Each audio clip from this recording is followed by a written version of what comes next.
రాకడంటే ఏంటో ఈరోజు దేవుడు మనతో మాట్లాడుచున్నాం. దేవుని యొక్క వాక్య ప్రకారముగా ఆది కాండము 6వ అధ్యాయము 6వ వచనం దేవుడు మనతో మాట్లాడుచున్న మాట ప్రకారంగా తన భూమి మీద నరులను చేసినందుకు యెహోవా సంవాతమును నుంచి తన హృదయములో నొచ్చుకొనెను.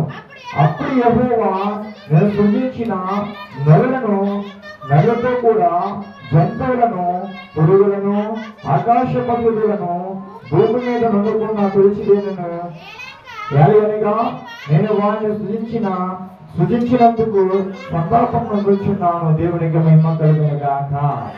హల్లెలూయా, హల్లెలూయా. దేవుడు చాలా బాధపడతాడు. దేని కొరకు? ఈ మనుషుల్ని సృష్టించినందుకు దేవుడు చాలా బాధపడతాడు. రాకడంటే ఏంటి అని చాలా మంది చూస్తున్నారు. రాకడంటే నీ యొక్క జీవితంలో జరిగే కార్యాల ప్రకారంగా మాట్లాడాల్సిన మాటల ప్రకారంగా తన భూమి మీద నడున చేసినందుకు యెహోవా సంతాపన పరుచునంటే చాలా కృంగిపోతాం. రాకడంటే అగ్నిగా మెరుపొస్తుంది. రాకడంటే సమాధిలో ఉన్న వాళ్ళు లెగిస్తారు. రాకడంటే ఇదిగో కిందన్న భూమి తిరగబడిపోతుంది, కిందన్న వాళ్ళు పైకి, పైన వాళ్ళు కిందకి తిరగబడుతున్న రాకడలో దేవుడు మాట్లాడుచున్నాడు. రాకడ మాటలు ఎత్తులు చెప్పు. ఎవరెవరమ్మా? మొదటిగా పాత నిబంధనలోనేమో నవాహుతో రాకడ గురించి మాట్లాడు. పాత నిబంధనలోనేమో యాహాను అనే భక్తుడితో దేవుడు మాట్లాడు. వారిద్దరికి తప్ప రాకడ గురించి ఏ ప్రవక్తకు తెలియదు. తెలీదు. నేను రాత్రి ఎలా వస్తుందంటే తెలుసా? భూమిని మొత్తం కాల్స్తాడు. చంద్రుడు వెళ్ళిపోయే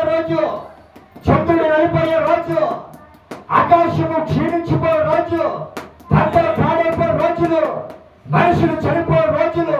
రాకడంటే అతి ఘోరమైన మరణం పొందడమే రాకడ. చూడండి, రోజు మనిషికో వ్యాధి, రైతులు పెరిగిపోతున్నారు, వ్యాధులు కూడా పెరిగిపోతున్నాయి. ప్రార్థన పెరిగిపోతున్నాయి, పాపాలు కూడా పెరిగిపోతున్నాయి, వాక్యాలు పెరిగిపోతున్నాయి. దేవుడు రాకడలో త్వరగా మనకి రానై ఉన్నది.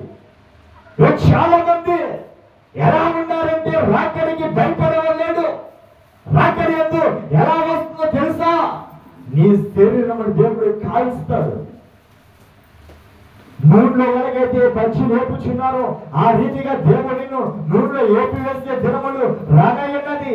రాకడి ఎప్పుడు వస్తుందో తెలియదు తెలుసా? ఏ రీతిగా వస్తుందో తెలుసా? ఆయన ఎప్పుడు పంపిస్తాడో తెలియదు. రాకడంటే భూమి విడబడిపోదును. రాకడంటే ఆకాశం కిందకి రాలిపోదును. రాకడంటే నక్షత్రం కిందకి రాలిపోదును అని దేవుడు సెలవిస్తున్న ప్రకారముగా ఈరోజు చాలా మంది రాకడంటే ఘోరమైన స్థితి. రాకడంటే ఏముండవు? ప్రేమలు ఉంటాయా? అసూయలు, ద్వేషాలు, వాడిని నాశనం చేయాలి, ఈ నాశనం చేయాలి. రాకడంటే వాడి పాడైపోయి, వీడి పాడైపోయి ద్వేషించుకోవడమే రాకడ గుర్తు. కళ్ళ ముందు కూడా చచ్చిపోతే అని బతికేద్దామని ఎవరు లేదున్నా వదిలిపెట్టారు. ఎవరన్నా పన్నవాడు సమస్యలు ఉన్నాయని అని ఆదరిద్దామని లేదు, వాళ్ళు చూసి ఎటగారించుకుంటారు. అదే రాకడంటే.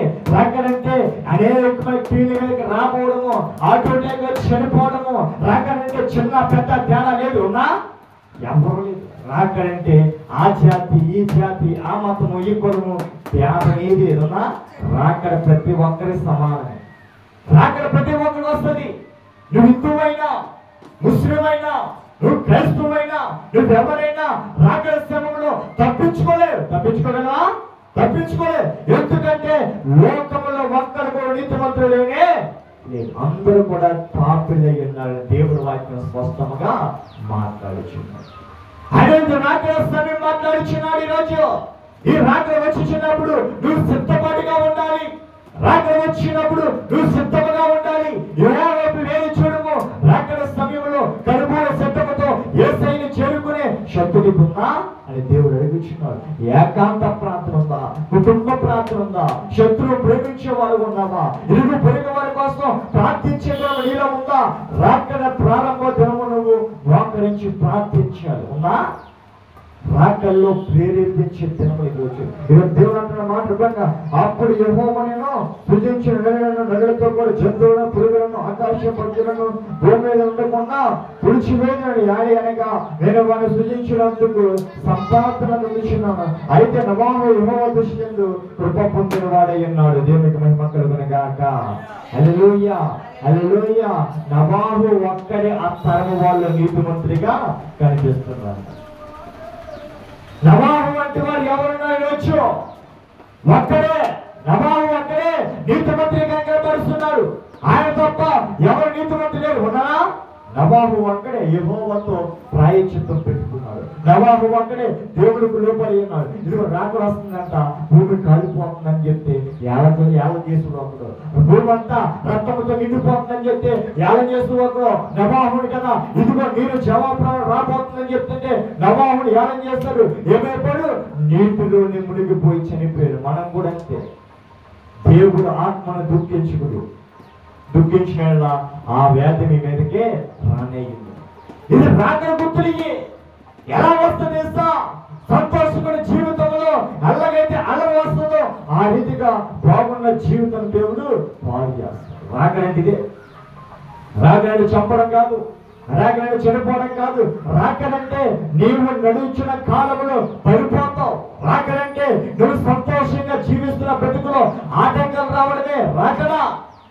ఆయన రోజు మీతో మాట్లాడుచున్న మాటల ప్రకారముగా 11 భూలోకమును దేవుని సన్నిధి చేరిపోయినను భూలోకం బలత్కారముతో నిండి ఎందును. దేవునికి మహిమ కలుగును గాక. భూలోకం బలత్కారముతో నిండి ఉన్నది. దేవుడు ఇరువు లేదు, దేవుడు అంటే ఇరువు లేదు, దేవుడు మాట ఇరువు లేదు, ఐక్యుల మాట ఇరువు, సేవకుల మాట ఇరువు, సంఘానికి లోపడుతున్నాడు కానీ దేవుడికి లోపడేవాడు ఎవరు లేదు. ఉన్నారా? సంఘానికి మాట్లాడే ఉన్నాడు, దేవుడితో మాట్లాడలేదు. ఉన్నాడా? లేడు. ఐక్యానికి భయపడి వస్తున్నాడు, దేవుడికి భయపడి రావాలి. ప్రార్థన వారికి వీరికి లోపలి కాదు, దేవుడికి లోపలి రావాలి. మనం ఈ రాకడ శ్రమలను ప్రేరేపించి తిరుమల చెడ్డము కనుక సమయములు స్వతంత్రపరుచుకునేలా యెహోవాను ఆశీర్వదిస్తాడు. ఈ దినములు ఎలాంటి? రాకడికి సమీపమే మంచి దినములు. క్రీస్తు రానయ్యన్నాడు ఈ లోకానికి. ప్రభు క్రీస్తు రానయ్యన్నాడు. ఆయన వచ్చుచున్నప్పుడు ఆయన ముందు ఏమొస్తా? అగ్ని వర్షం వస్తుంది, అగ్ని గుడవలు వస్తాయి, భూకంపాలు వస్తాయి, సుడిగుండాలు వస్తాయి, అనేకలు వస్తాయి. అవన్నిటిలో తప్పించుకోవాలంటే ఏకాంత ప్రార్థన నీలో దేవుడు ఉండాలి. రాకడంటే ఎలా వస్తుందంటే సగం జీవితం బాగుంటుంది, సగం జీవితం బాగోదు. సగం కాలుపు వదిలిపోయి పొల్లవలని జీవితం ఉంటుంది. సగం వల్ల ప్రతి సగం సగమే. పూర్తిగా ఏది అవుతుందా? అదే రాకడ. రాకడ వస్తుందని చెప్పి చాలా మందికి అర్థం. వాళ్ళంతా ఏం చేస్తున్నారు?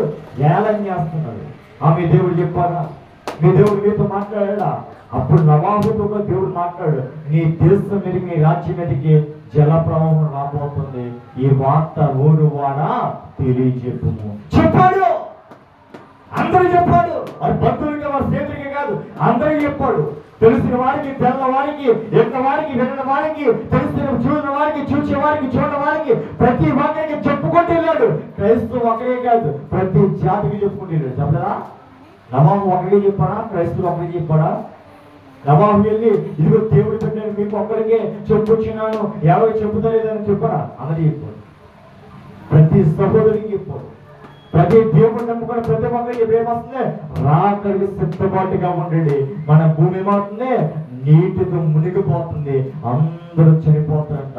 నా వాడ దేవుడిచ్చాడు, ఆ వాడ ఎవడే దిగుతున్నాడో వాడందరూ కూడా ఆశీర్వదింపబడి దేవుని యొక్క వాక్యము సెలవిస్తుంది. అన్నాడు కదా, ఈ భూమి బలత్కారము చేత నా సన్నిధి నిండబడి ఉన్నది. భూమి కాదు, సన్నిధిలో కూడా బలత్కారం అయిపోయింది. సన్నిధిలో పెత్తనాలు, సన్నిధిలో కూడా దేవుడి ఆజ్ఞ ప్రకారం లేదు, మనుషుల ఆజ్ఞనే. దేవుడి ప్రకారంగా లేవు, మనుషుల ప్రకారముగా ఈరోజు చేస్తున్న ఆరాధన బట్టి రాకడ రానయ్యున్నది. ఈరోజు చాలా ఘోరంగా ఉంది. రాకడంటే క్రైస్తువులు బట్టి వస్తుంది కానీ హిందువులు బట్టి, ముస్లిం బట్టి కాదు. రాకడ రావడానికి కారణము మన క్రైస్తవు బట్టే. క్రైస్తువులు చేస్తున్న ఆరాధన దేవునికి వేగముగా ఉన్నాయి. క్రైస్తువులు చేసే ఆరాధనలు చాలా ఘోరముగా ఉన్నాయి. అందుకే దేవుడు అంటే ప్రకారముగా భూమిలో దేవుడి సన్నిధి చెడిపోయింది. ఏమైందమ్మా? భూమిలో అంటే దేవుడి సన్నిధి ఎలా ఉంది? చెడిపోయింది. దేవుడు అంటే చాలా మంది విలువించేవారు గడిచిన కాలంలో. ఈరోజు దేవుడికి ఇలువచ్చి కావాలి ఉన్నారా? మందిరం అంటే ఎలా ఉంది తెలుసా? ఒక వ్యాపారం అయిపోయింది. మందిరం అంటే ఒక పార్క్ అయిపోయింది. మందిరం అంటే ఒక వ్యసనం అయిపోయింది. మందిరం అంటే ఒక